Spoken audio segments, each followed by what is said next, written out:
All right, with the 98 cr250, the main problem is the bike. The bike been sitting for 2 months. So the bike have old gas in it.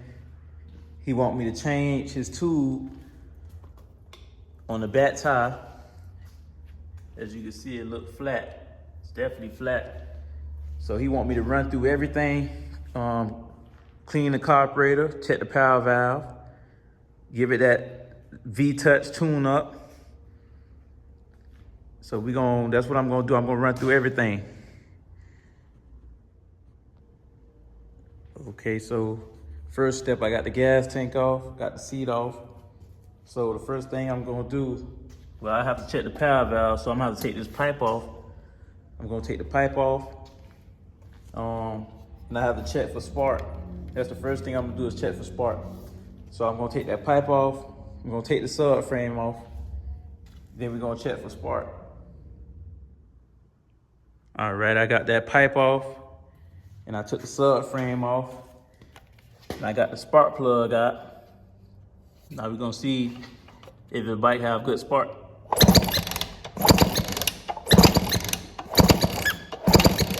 All right, so the spark is nice and strong. The next thing I'm gonna do is check the power valve, see if the power valve is hitting at the same time when I move it back. Okay, now feel like it's moving freely. Now the next thing I'm gonna do is look on the inside and see, is it moving nice and smooth? As it definitely is moving nice and smooth. So the power valve is perfect. Get the power valve nice and perfect. Don't have no tension on it. Nice and smooth.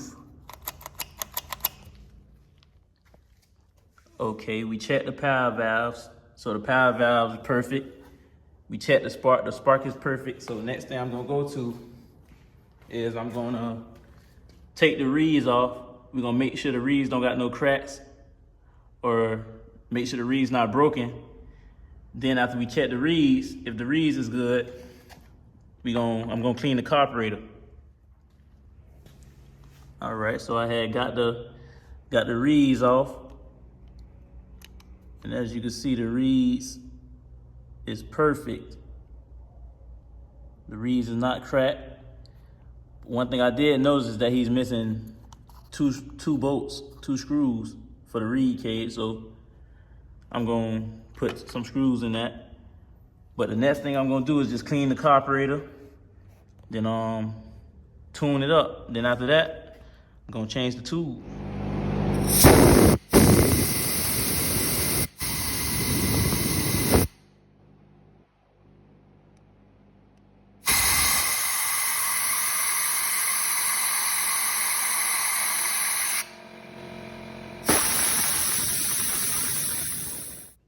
Okay, so now I'm putting the bike back together now. And one thing I noticed is that one of his screws, his clutch cover screws is missing. And that's a long screw, so what I'm gonna do is put another screw in there for him, so he have all his screws. And I'm gonna tighten that up. Okay, so I got it back together, but I see some problems. First problem I see is that the bike have water inside the radiator. So I'm definitely gonna flush all that. I'm gonna drain everything. And then in here, he don't have no brake fluid for his back brakes.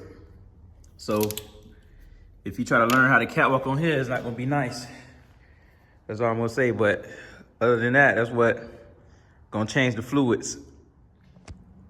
Okay, so I drained all that water out, the fluids, got some fresh, nice green coolant in there. I got some fresh brake fluid in there in case he wanna try to, practice wheeling. And then, yeah, I got fresh oil, fresh gas, everything. But the last thing I'm gonna do is I'm gonna change this tube. Take that old tube out with the hole in it and put that fresh tube in there. And then we're gonna see if it have that V-Touch.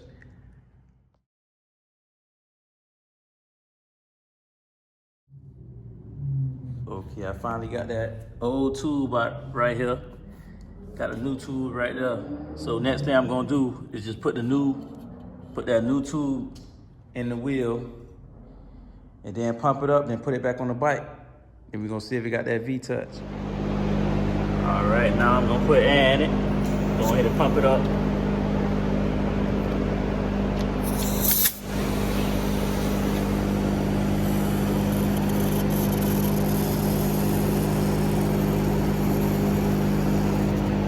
You wanna make sure the bead come out around the whole rim.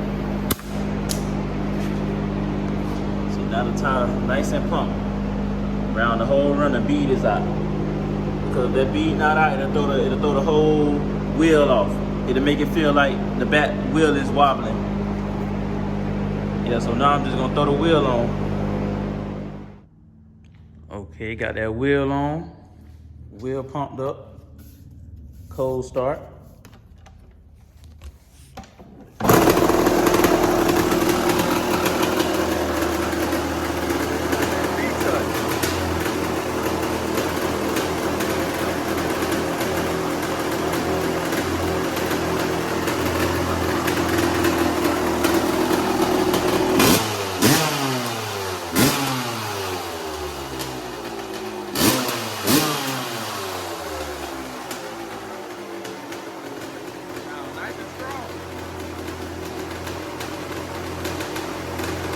Nice idle.